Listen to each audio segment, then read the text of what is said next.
ঈদের দিন দেশের বেশ কয়েকটি জেলায় সকাল থেকেই বৃষ্টি হচ্ছে। রাজধানীর আকাশও মেঘাচ্ছন্ন। আবহাওয়ার সার্বিক পরিস্থিতি জানাতে আগারগাঁওয়ে আবহাওয়া অধিদপ্তরের আছেন সহকর্মী সাইফুল জুয়েল। সাইফুল, সরাসরি আপনার কাছে যাচ্ছি। আপনি আসলে ঈদের দিনের আবহাওয়া সম্পর্কে কি তথ্য আছে জানাবেন?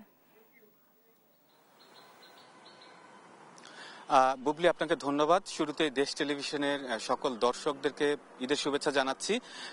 আমরা কিছুক্ষণ আগে আবহাওয়া অধিদপ্তরের যিনি আবহাওয়াবিদ রয়েছেন দায়িত্বপ্রাপ্ত, তার সাথে কথা বলেছি এবং তিনি ঈদের আবহাওয়ার পূর্বাভাস সম্পর্কে জানিয়েছেন যে আজকে সারাদিনের যে আবহাওয়ার যে পরিস্থিতি সেটা কিছুটা বৈরী থাকবে এবং দুপুরের পর থেকে রাজধানী সহ দেশের দক্ষিণাঞ্চলগুলোতে বৃষ্টিপাতের সম্ভাবনা রয়েছে। তিনি এতটাই আমাদেরকে এইটাই নিশ্চিত করেছেন এবং আগামীকাল দুপুরের পর থেকে আবহাওয়ার অবস্থা কিছুটা উন্নতির দিকে যাবে এবং এই সময়টায় ঈদযাত্রা যারা আছেন তাদেরকে পূর্ব সতর্কতা নিয়ে অর্থাৎ পূর্ব প্রস্তুতি নিয়ে ঘর থেকে বের হওয়ার জন্য নির্দেশনা দেওয়া হয়েছে।